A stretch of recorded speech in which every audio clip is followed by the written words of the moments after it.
Assalamualaikum warahmatullahi wabarakatuh.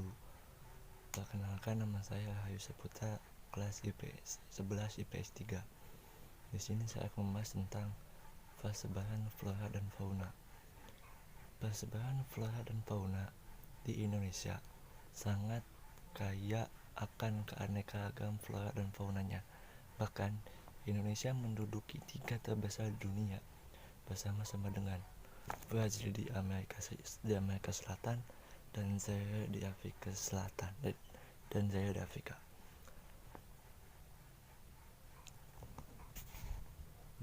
Keberadaan makhluk hidup di muka bumi ini tidak merata dalam pengertian selama persyaratan hidup terpenuhi dapat berkembang biak dengan baik, atau sebaliknya akan punah dan sebaliknya akan punah, entah itu punah akan sendirinya atau punah akan ulah manusia. Ada beberapa faktor yang mempengaruhi persebaran flora dan fauna di muka bumi, antara lain faktor lingkungan, abiotik atau klimatik, edafik, fisiografi, dan biotik, dan sejarah geologinya. Adapun faktor yang menyebabkan perbedaan flora dan fauna di permukaan bumi adalah: 1. Iklim.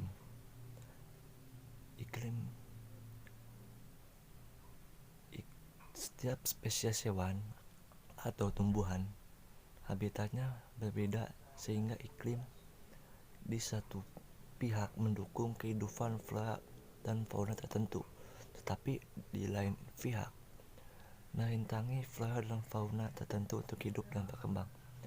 Temperatur suhu, kelembapan, angin, dan hujan. 2. Kondisi fisik muka bumi. Kondisi yang dimaksud dapat berupa laut, gurun, pegunungan tinggi, dan sebagainya, yang dapat menjadi perintang tetapi juga sebagai perantara terjadinya perpindahan flora dan fauna. 3. Adaptasi. Seperti flora dan fauna mempunyai kemampuan untuk beradaptasi dengan lingkungannya. 4. Seleksi alam. Di alam berlaku ketentuan bahwa yang kuat yang akan menang. Oleh karena itu, setiap binatang akan berusaha untuk menghindari dan bersembunyi dari predatornya atau mangsanya. 5. Makanan. Jenis hewan hanya terdapat di daerah tertentu karena hanya di daerah tersebut terdapat makanannya. Contoh, koala hanya terdapat di Australia karena eukaliptus yang menjadi makanannya hanya tumbuh di benua Australia. 4. Persekutuan hidup. Beberapa jenis flora dan fauna membentuk persekutuan hidup, baik secara mutualisme, komensalisme, maupun varietisme. Contoh, tumbuhan Aconitum di Amerika Utara. Proses penyebukannya bergantung pada tawon, sehingga penyebaran hanya sejauh pengembaraan tawon. 7. Manusia. Manusia adalah faktor yang sangat menentukan terhadap proses penyebaran flora dan fauna di muka bumi. Tetapi keterlibatannya yang paling akhir baru setelah zaman penjelajahan dimulai. Campur tangan dalam pengelola lingkungan alam juga mempengaruhi keberadaan hewan dan tumbuhan. Aktivitas manusia ada yang dapat menambah ataupun mengurangi jumlah populasi flora dan fauna yang sudah ada di suatu wilayah.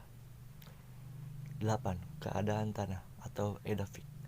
Keadaan tanah di suatu wilayah sangat mempengaruhi jenis tumbuhan yang dapat hidup di daerah tersebut.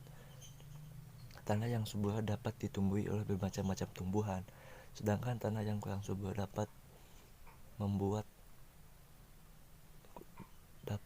tumbuhan menjadi sulit berkembang atau bahkan tidak bisa ditanami tumbuhan sekalipun. Kesuburan tanah sangat dipengaruhi oleh humus tanah dan ukuran butir tanah atau tekstur. Berikut penjelasannya. Ukuran tanah, butir atau tekstur tanah.